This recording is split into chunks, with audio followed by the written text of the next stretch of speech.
welcome to the deep dive. No. So think about the last time you bought something, Mm. whether it was online, maybe in a store. You probably used some specific English phrases, right? Absolutely. Yeah. Well, today we're going to sort of unpack the language of shopping. We've got some learning materials here designed for English learners, all about navigating these situations. Yeah. And our mission really is to pull out those practical phrases, the useful bits, so you can feel, more confident when you're out there buying things in English. Exactly. We want to equip you. We've got these excerpts, like you said, focused on conversational English for shopping. And it's not just about memorizing words, is it? No, definitely not. We're looking at how they're actually used naturally, what they mean in context, maybe some of the unspoken stuff too. And that's why this is, well, hopefully a really worthwhile dive for you listening. Maybe you're planning a trip or you shop on international websites. Or just want to get a better handle on everyday English. Right. Knowing these shopping phrases can just smooth things out. And like you said, we're not just handing over a vocab list. No. We're going to explore how it all actually works in like a real shopping scenario. Okay, so where should we start? Maybe with some of those foundational terms, the real basics you'll probably run into? Yeah, good idea. Think of these as your shopping survival kit in English. Yeah. All right, first up, price tag.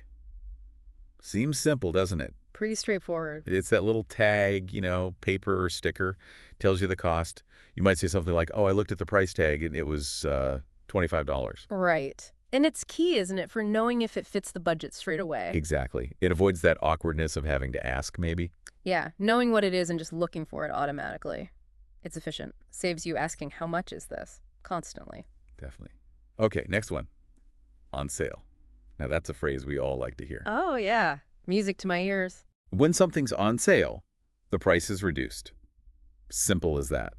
You get it for less. You might see a sign, these shoes are on sale, 30% off. And that percentage is the crucial bit, right? The 30% off. That tells you exactly how much you're saving. It's usually very clear. Very clear. It's direct. Helps you figure out the actual price quickly. And then try on. This one's mostly for, well, clothes, maybe shoes. Yeah, things you wear. Right. When you try on something, you put it on, check the fit, see if you like how it looks. So you'd ask, can I try on this jacket, please? Adding the please is always nice.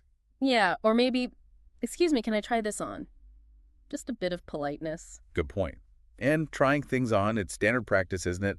Being able to ask politely is, well, essential for shopping for clothes comfortably. Totally. Avoids any, confusion or awkwardness. Okay, so we've got price tag, on sale, and try on. That's our starting set.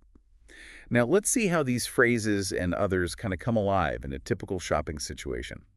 We've got a short dialogue here from the materials. It's set in a clothing store. Right. And the scenario is pretty common. Someone's looking for a jacket. Specifically, a black jacket. Needs to be warm, but also stylish. Yeah, something lots of us might shop for, so the language is really practical. Mm-hmm. So the conversation starts with the shop assistant, and they use a really, really common opening. Hello, can I help you find anything? You hear that, or something very like it, almost every time you walk into a shop, don't you? Pretty much. It's their standard way to offer help without being, too pushy right away. Exactly. And it's worth remembering you don't have to need help. A perfectly fine answer, which we'll touch on later, is something like, I'm just looking, thanks. Right, that's a great one. Polite way to say not right now. Mm-hmm. So the customer in this dialogue replies, stating what they want quite clearly. Yes, I'm looking for a black jacket, something warm but stylish. And that's a good move, being specific. The more details you give. The easier it is for them to help you. Exactly. It just streamlines the whole thing, helps the assistant narrow it down and point you to the right stuff faster. So the shop assistant replies, sure, we just got some new ones in. They're right over here. See? They understood, and they're offering options. Mm-hmm. And right over here, that's useful for directions inside the store. Yeah, it's helpful, encouraging. It signals, yep, we probably have what you need. Come this way. Okay, next, the customer sees a jacket they like Huh. and asks, great, thanks. Can I try this one on? So there's one of our key phrases again. Yep. Direct, polite, asking about the fitting rooms. Notice that this one clearly points to the specific jacket. And that's a crucial step, isn't it? Yeah. You need to check the fit, see if you actually like it on you before you decide to buy. Absolutely. So the assistant says, of course, the fitting rooms are in the back, essential info where to go. And knowing fitting rooms is key, sometimes called dressing rooms too, right? Yeah, same thing. Those private spots where you can, change and check things out properly, finding them is just part of the process. Then the customer asks another really important question. Thanks. Oh, and is this one on sale? Using our other key phrase there. Good question. Never hurts to ask. Exactly. You might spot a deal. Absolutely. Just being a smart shopper, really. Even if there isn't a big sign, maybe there's a promotion you missed, it's always worth asking. And in this case, the assistant confirms, yes, it's 20% off today. Good news for the customer. Yeah. And again, notice the specific percentage, 20% off. Clear information. That might just be what makes them decide to buy it. Could be. So, okay, we've seen how these phrases fit together in a sort of natural back and forth. Let's maybe dig a bit deeper into a couple of them. Sure. Can I try this on? It's just so fundamental for clothes shopping, isn't it? You'll use it all the time. You could also say, could I try this on? Maybe. Sounds a tiny bit more formal. Yeah, could is maybe a touch more formal, but honestly, can is perfectly fine. Very common. Just getting comfortable saying that phrase makes finding clothes that fit way easier. It's a real workhorse phrase, like you said. Mm-hmm. And is this on sale? Yeah. Like we said, always worth a shot. You never know. Might be a deal hidden somewhere.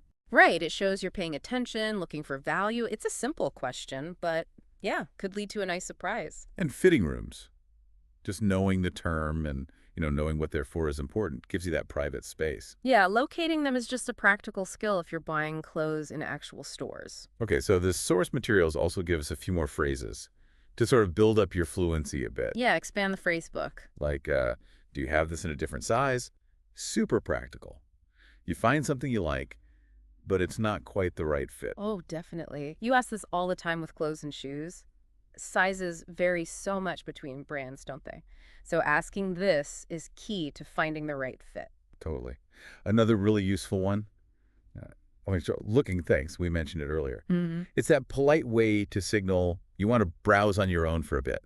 No pressure. Exactly. It gives you breathing room, lets you explore without feeling like you have to talk to the assistant immediately, sets a nice, comfortable boundary. Then there's the simple one. When you've decided, I'll take it.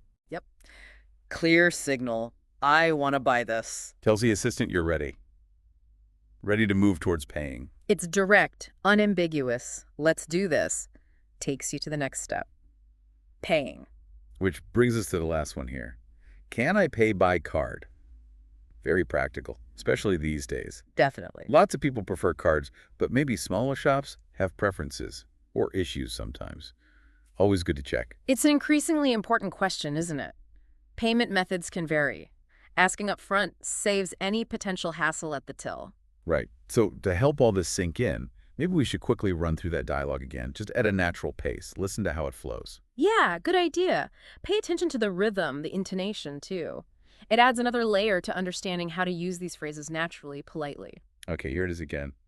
Hello, can I help you find anything? Yes, I'm looking for a black jacket, something warm but stylish. Sure. We just got some new ones in. They're right over here. Great, thanks. Can I try this one on? Of course, the fitting rooms are in the back. Thanks. Oh, and is this one on sale? Yes, it's 20% off today.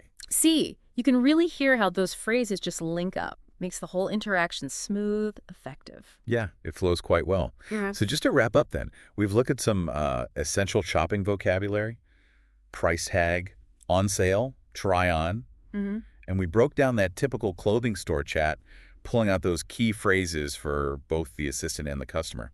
And hopefully added a few more useful ones to your toolkit. Things like, do you have this in a different size? I'm just looking, thanks. I'll take it, and can I pay by card? Should make you feel a bit more ready for different situations. Absolutely. And remember, the best way to really get the hang of this stuff is practice. Yep, give it a go. If you find yourself shopping where English is spoken, don't be shy. Try using these phrases. Even just trying can really boost your confidence, Definitely. And maybe here's something to think about after this. How might shopping language change in different contexts, like buying groceries or electronics? Oh, yeah, that'd be different. Totally different questions, different vocabulary probably. What other specific shopping scenarios can you think of, and what kind of language might you need for those? Something to mull over.